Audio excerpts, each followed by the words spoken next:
Hi, I'm Charlie, and I'm going to do a TBR Shame video. So these are all the books that I've been holding on to for either weeks, months, or years, and so I'm going to start with the young adult ones that I have. The first book that I have is not that one. This one I just bought a couple weeks ago, Just One Day by Gail Forman. And I read both If I Stay and Where She Went, and I absolutely loved them. And I really like her writing style. So I'm excited to read this one.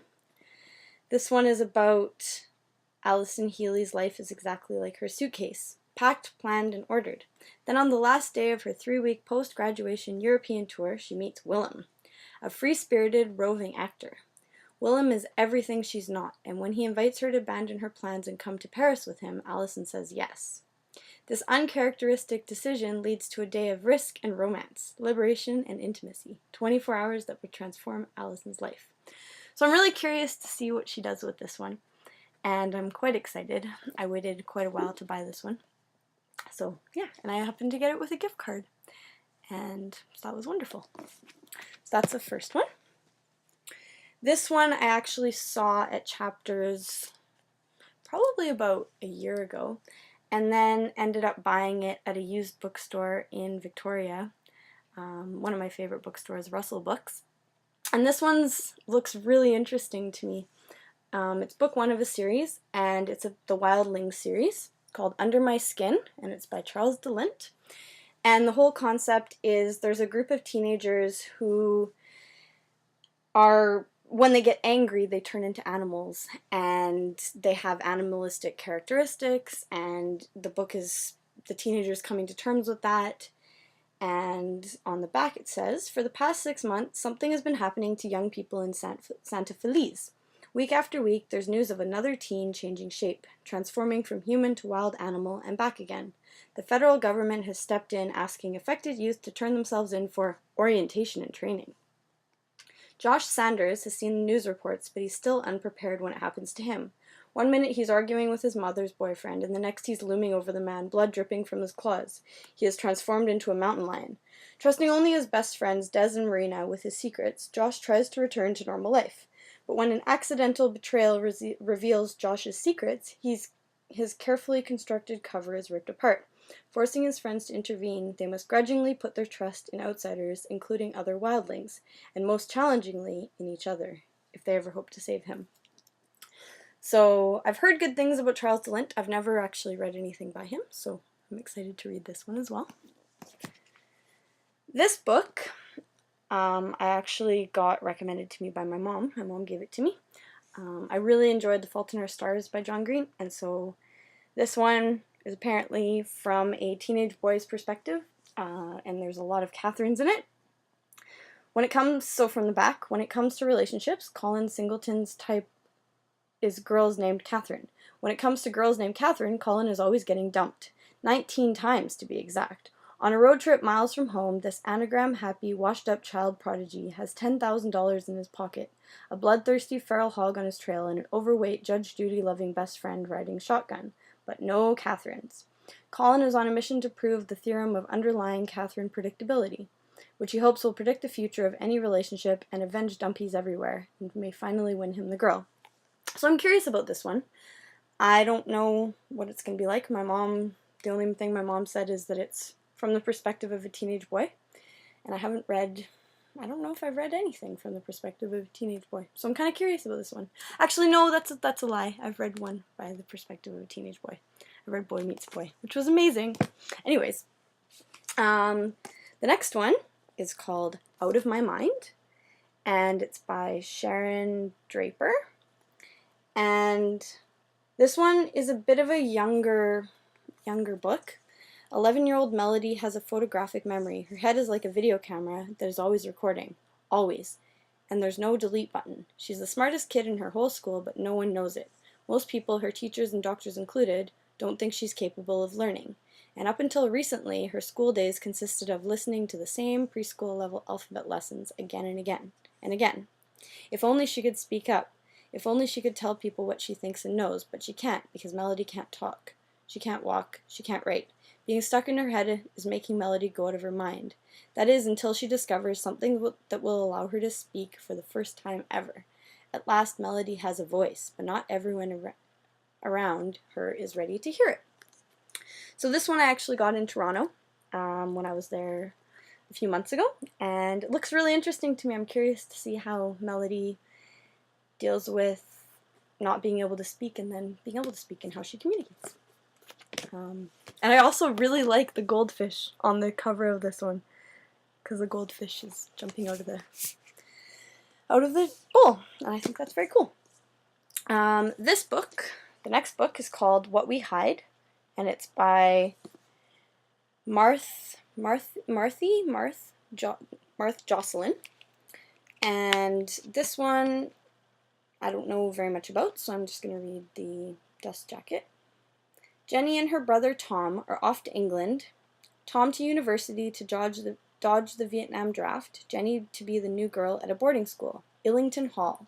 This is Jenny's chance to finally stand out, so accidentally, on purpose, she tells a lie. But in the small world of Ill Hall, everyone has something to hide. Jenny pretends she has a boyfriend. Robbie and Luke both pretend they don't. Brenda won't tell what happened with the school doctor. Nico wants to hide his mother's memoir. Percy keeps his famous dad a secret. Una lies to everyone. Penelope lies only to herself. Deftly told from multiple points of view in various narrative styles, including letters and screenplays, What We Hide is provocative, honest, often funny, and always intriguing. So that sounds very interesting. Yeah, as I'm flipping through it, and you can see that there's some narrative and there's some, there's some play going on, a little bit of journal writing. So this one looks interesting. I think my mom passed this one on to me a few months ago, so I'm curious about that one as well. Another book, the next one, is by one of my favorite authors, David Levitan. As I mentioned before, I read Boy Meets Boy, which I absolutely loved. And this one's called Every Day. And this one sounds very interesting. It's a new perspective that I don't think I've ever read a book like this. So from the back, I wake up. Immediately I have to figure out who I am. It's not just the body opening my eyes and discovering whether the skin on my arm is light or dark, whether my hair is long or short, whether I'm fat or thin, boy or girl, scarred or smooth. The body is the easiest thing to adjust to, if you're used to waking up in a new one each morning. It's the life, the context of the body, that can be hard to grasp.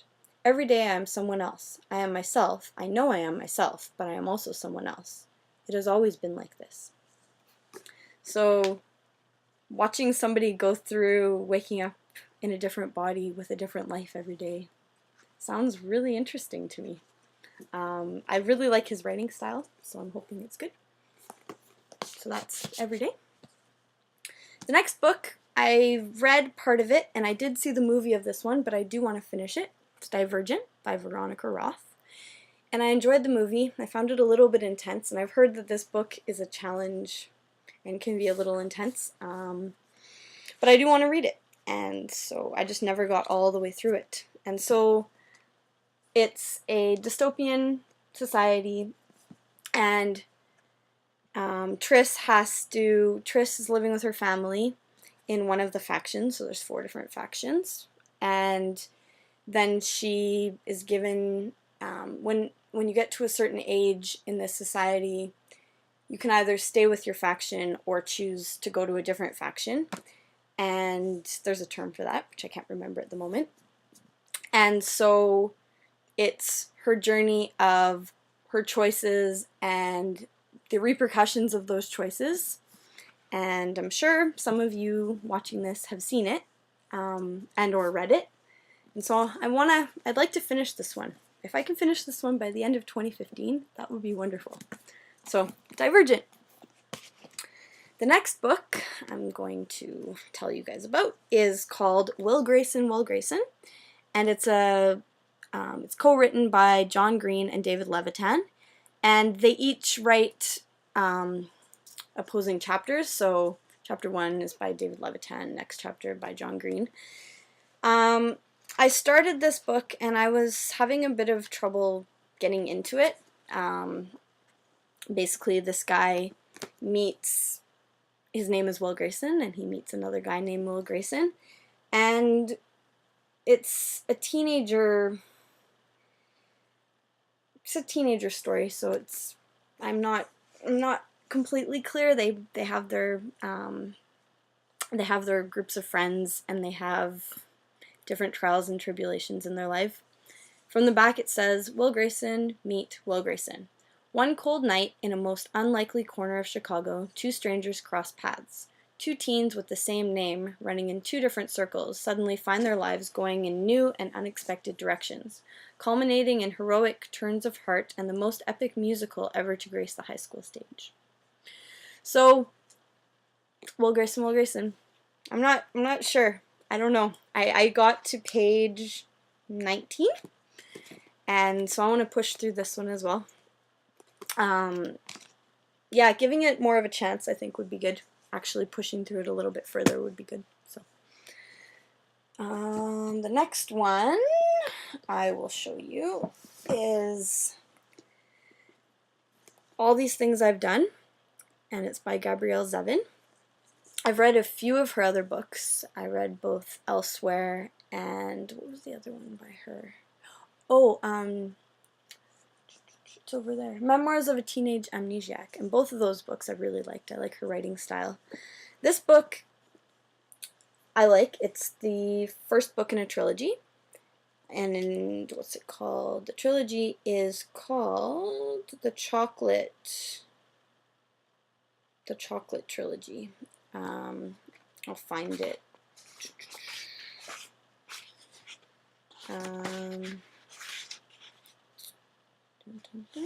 Yeah. It's part of the Love and Chocolate Trilogy, I think. There's a better name for it, but I can't think of it right now. I really like, I got about halfway just about a year ago, and then I stopped, and then I started again a few months ago, and I got up to page 15. And so I want to pick this one back up and actually go on to read the second one, which I also have because it was on sale. So I also have Because It Is My Blood by Gabrielle Zevin, which is the second book in the series. It's about Anya Balanchine, and it's dystopian, and basically it's a universe where chocolate has been banned, and there's a very strict curfew on all of the citizens of this particular city. And Anya's family is part of the mafia, and so she has, you don't quite learn it until a little further in the book, but you learn that she has kind of a sketchy past, or her father has like made various possibly unpleasant business decisions, and kind of, if you think of the mafia and all of those, I get the kind of same feeling from this book, and it's not clear. There's just things going on, and she lives with her brother and her grandmother, and her grandmother's on life support, and so she's basically taking care of her family, and so it's all of the stresses associated with taking care of her family, and her father's just died, like right before the story begins. So yeah, I really like Anya. I really like her character, and I think the worlds that Gabrielle Zevin's created is very cool. So I'm actually quite excited to read this one, and then this one. So those are on my TBR for 2015 for that reason.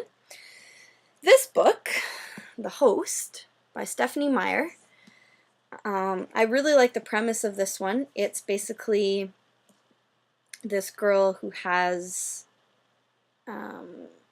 is it a girl or a guy? Hang on.